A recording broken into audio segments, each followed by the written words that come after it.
सो ही guys, एक बार फिर स्वागत है आपका अपने इस चैनल में। और आज हम बात करेंगे भारत के इतिहास के बारे में और इसकी पूरी डिटेल के बारे में आज हम बात करेंगे। तो वीडियो को पूरा देखिएगा। अगर आप बीपीएससी तैयारी 4.0 की तैयारी कर रहे हैं तो ये वीडियो बिल्कुल आपके लिए बनाई गई है। और इसमें जो भी मैंने पॉइंट उठाए हुए हैं, देखिए जैसे कि आपको पता ही चल रहा होगा, सारे पॉइंट किसी न किसी एग्जाम में पूछे गए हैं और ये आने वाले एग्जाम के लिए भी इम्प्रूव होने वाले हैं। तो चलिए बिना कुछ देरी किए हम वीडियो को स्टार्ट करते हैं। तो सबसे पहले हम देखेंगे भारत का इतिहास। उत्तर में हिमालय से लेकर दक्षिण में समुद्र तक फैला ये उपमहाद्वीप भारतवर्ष के नाम से ज्ञात है, जिसे महाकाव्य तथा पुराणों में भारतवर्ष अर्थात भारत का देश, यहाँ के निवासियों को भारतीय अर्थात भारत की संतान कहा गया है।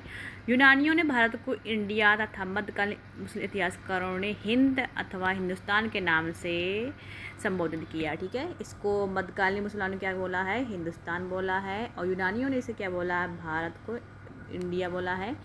और इसे क्या महाकाव्य में क्या कहा गया है? भारतवर्ष अर्थात भारत का देश कहा गया है। और अब हम देखते हैं कि भारतीय इतिहास को अध्ययन की सुविधा के लिए हमने इसको कितने भागों में 3 भागों में बांटा है: प्राचीन भारत, मध्यकालीन भारत और आधुनिक भारत। अब हम बात करेंगे प्राचीन भारत के बारे में। तो प्राचीन भारत के बारे में बात करते हैं। प्राचीन भारतीय इतिहास के स्रोत क्या है? देखिए, प्राचीन भारतीय इतिहास के विषय में जानकारी मुख्यतः 4 स्रोतों से होती है।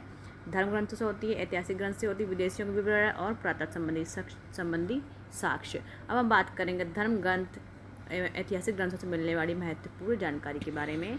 तो चलिए देखते हैं। भारत का सर्व प्राचीन धर्म ग्रंथ क्या है? वेद है, जिसके संकलनकर्ता कौन है? महर्षि कृष्ण द्वैपायन व्यास है, जिन्हें वेद व्यास बोलते हैं। वेद हमारे 4 हैं: ऋग्वेद, यजुर्वेद, सामवेद एवं अथर्ववेद। बात करते हैं ऋग्वेद के बारे में। ऋचाओं के क्रम ज्ञान के संग्रह को वेद कहा गया है। और ऋग्वेद में 10 मंडल है, 1028 सूक्त हैं, 10,462 ऋचाएँ हैं। ऋचाओं के पढ़ने वाले ऋषि को होत्र बोलते हैं। इंपॉर्टेंट यहाँ से क्वेश्चन पूछा जाता है। वेद से आर्य की राजनीतिक प्रणाली एवं इतिहास के बारे में जानकारी मिलती है। अब हम बात करते हैं इसके मंडलों के बारे में, जो इंपॉर्टेंट मंडल यहाँ से क्वेश्चन बनते हैं। विश्वामित्र और ऋग्वेद के तीसरे मंडल में शूरदेवता सावित्री को समर्पित, जिसमें गायत्री मंत्र की रचना की गई है। ठीक है, गायत्री मंत्र की रचना किसमें की गई है? ऋग्वेद के तीसरे मंडल में कई बार क्वेश्चन आ चुका है। 9वें मंडल में स्वयंवरता का उल्लेख है। 8वें मंडल में हस्तलिखित रचनाओं को खिल कहा गया है। 10वें मंडल में और जो हमारे चतुर्वर्ण समाज की कल्पना थी, इसमें कि ब्राह्मण, क्षत्रिय, वैश्य, शूद्र, इसकी चर्चा की गई है। और बताया गया है कि ये ब्रह्मा के मुख से निकले थे हमारे ब्राह्मण, और भुजाओं से निकले थे क्षत्रिय, जंघाओं से निकले शूद्र और चरणों से निकले थे वैश्य। इसकी जानकारी मिलती है। नेक्स्ट देखते हैं। नोट क्या है कि धर्मसूत्र 4 प्रमुख जातियों की स्थितियों, व्यवसायों, दायित्वों, कर्तव्यों तथा विशेषाधिकारों में स्पष्ट विभेद करता है। वामना अवतार के 3 पगों के आख्यान को प्राचीनतम स्रोत जो है वो वेद है। वेद में इंद्र के लिए 250, अग्नि के लिए 200 ऋचाओं की रचना की गई है। इंपॉर्टेंट है, पीस में भी क्वेश्चन यहाँ से पूछा जा चुका है। नोट: प्राचीन इतिहास के साधन के रूप में वैदिक साहित्य में ऋग्वेद के बाद सतपथ ब्राह्मण का स्थान है। जो सतपथ ब्राह्मण है, ये सबसे प्राचीन ब्राह्मण माना जाता है। अब हम बात करते हैं यजुर्वेद की। तो यजुर्वेद में क्या है कि ससुर पाठ के लिए मंत्रों तथा बलि के अनुपालन के लिए नियमों का संकलन जो करता है वो हमारा क्या है? वो यजुर्वेद है।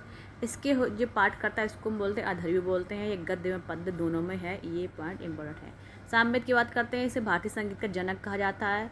जो गाय सकने जो रचनाएँ हैं, जिनको गा के जो मंत्र उच्चारण किया जाता था, वो सब किस में है? सामवेद में है। इसके पाठकर्ता को हम उद्रात बोलते हैं। पाठकर्ता हर एक वेद का इंपॉर्टेंट होता है, यहाँ से क्वेश्चन पूछ लिया जाता है, इसे जो आप याद करिएगा। अब हम बात करते हैं अथर्ववेद के बारे में। तो देखिए, अथर्ववेद से रचित इस वेद में औषधि, अनुसंधान, विवाह, राज का मातृभूमि महत्व आदि विषयों का वर्णन किया गया है और मनुष्यों के विचारों, अंधविश्वासों आदि का वर्णन है। अथर्ववेद में कन्याओं के जन्म की निंदा की गई है। इसमें सभा एवं समिति की जो सभा एवं समितियाँ थी, एक प्रजापति की 2 पुत्रियाँ कहा गया है। सबसे प्राचीन वेद हमारा ऋग्वेद है, सबसे बाद का वेद हमारा अथर्ववेद है। वेदों को भले बात समझने के लिए हमें रचना की गई थी वेदांगों की। अब वेदांग कौन कौन से हैं, यहाँ से क्वेश्चन कहीं पूछा गया है। शिक्षा, ज्योतिष, कल्प, व्याकरण, नृत्य और छंद, ये हमारे कितने हैं? वेदांग हैं, जिनकी संख्या कितनी है? 6 है। भारतीय ऐतिहासिक कथाओं का सबसे अच्छा क्रम विवरण जो पुराणों में मिलता है। इसके रचयिता क्या? लोमहर्ष तथा उनके पुत्र उग्रश्रवा माने जाते हैं। इनकी संख्या 18 है। केवल 5 जो पुराण है अभी जो हमें ज्ञात हुए थे, इसमें राजाओं की वंशावली मिलती है। वो है मत्स्य पुराण, वायु पुराण, विष्णु पुराण, ब्राह्मण और भागवत। इसमें राजाओं की वंशावली पाई गई है। पुराण मत्स्य पुराण सबसे प्राचीन और प्रामाणिक है। इम्पोर्टेंट क्वेश्चन है। अब बात करते हैं आगे। देखिए, अधिकतर पुराण सरल संस्कृत श्लोक में लिखे गए हैं। स्त्रियां तथा शूद्र जिन्हें वेद पढ़ने की अनुमति नहीं थी वे पुराण को सुन सकते थे। पुराणों का पाठ पुजारी मंदिरों में किया करते थे। स्त्री की सर्वाधिक गिरी ही जो स्त्री मैत्री संहिता में है। इसमें शराब और जुआ की भांति स्त्री को पुरुष तीसरा मुख्य दोष बताया था, जो कि बहुत ही गलत था।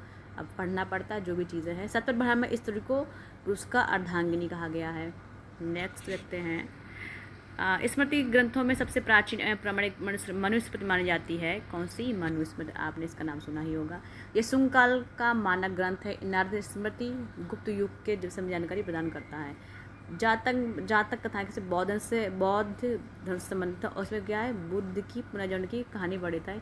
हीनयान का प्रमुख जो ग्रंथ है वो क्या? कथा वस्तु है, जिसमें माता बुद्ध का जीवन चरित्र अनेक कथानकों के साथ वर्णित है। जैन साहित्य को आगम कहा जाता है। जैन धर्म का प्रारंभिक इतिहास कल्पसूत्र से ज्ञात होता है। और जैन ग्रंथ भगवती सूत्र में महावीर के जीवन कृत्यों तथा अन्य समकालीनों के साथ उनके संबंध का विवरण मिलता है। अर्थशास्त्र के लेखक कौन है? मैंने एक बार और बताया था कौन है। चाणक्य है। चाणक्य को क्या विष्णुगुप्त बोलते हैं, कौटिल्य बोलते हैं। और अर्थशास्त्र में क्या 15 अधिकरण 180 प्रकरणों में विभाजित है। और इससे मौर्यकालीन इतिहास की जानकारी प्राप्त होती है। संस्कृत साहित्य में ऐतिहासिक घटनाओं को क्रमबद्ध लिखने का सर्वप्रथम प्रयास किया था कल्हड़ में। इनकी पुस्तक कौन है? राज तरंग, जिसमें कश्मीर के इतिहास से हमें जानकारी मिलती है या इसका संबंध है। नेक्स्ट, अरबों की सिंध विजय का वरदान मिलता है चचनामा से। और चचनामा के लेखक अली अहमद है। और हालांकि चचनामा अभी विवाद में इसके लेखक अज्ञात ही माने जाते हैं। अष्टाध्यायी जो पुस्तक है ये किसकी है? ये इसमें संस्कृत व्याकरण की जानकारी मिलती है। और ये इसके लेखक है पाणिनि। इसे मौर्य के पहले का इतिहास मतलब मौर्य युगीन राजनीतिक व्यवस्था की जानकारी मिलती है। कात्यायन की गार्गी संहिता एक ज्योतिष ग्रंथ है। फिर भी इसमें भारत पर होने वाले यवन आक्रमण का उल्लेख मिलता है। पतंजलि पुष्प में शुंग के पुरोहित थे। इंपॉर्टेंट क्वेश्चन है। और महाभारत से शुंगों के इतिहास का पता चलता है। तो जितने भी देखिए पॉइंट मैंने उठाए हुए हैं ये सब वन लाइनर पॉइंट है, लेकिन बहुत एग्जाम की दृष्टि में महत्वपूर्ण है। अगर आप एसएससी एग्ज़ाम दे रहे हैं, आप यूपीपी की तैयारी कर रहे हैं, आप बीपीसीटीआरई 4.0 की तैयारी कर रहे हैं, किसी भी वनडे एग्जाम की तैयारी कर रहे हैं, तो यहाँ से क्वेश्चन पूछ लिए जाते हैं। बहुत इंपॉर्टेंट क्वेश्चन है। मैंने सारे पॉइंट इंपॉर्टेंट उठाए हुए हैं। तो अगर आपको कुछ भी इसमें आपको डाउट है आप कमेंट बताइए। और मैं आप लोग डिमांड कर रहे थे कि पीडीएफ आपको चाहिए, तो मैं आपको कमेंट सेक्शन में आपको लिंक दे दूँगी टेलीग्राम से। आपको अपनी पीडीएफ डाउनलोड कर सकते हैं। आज के लिए इतना ही। मिलते हैं नेक्स्ट वीडियो में नेक्स्ट टॉपिक के साथ। तब तक के हंसते रहिए, मुस्कुराते रहिए और पढ़ाई करिए।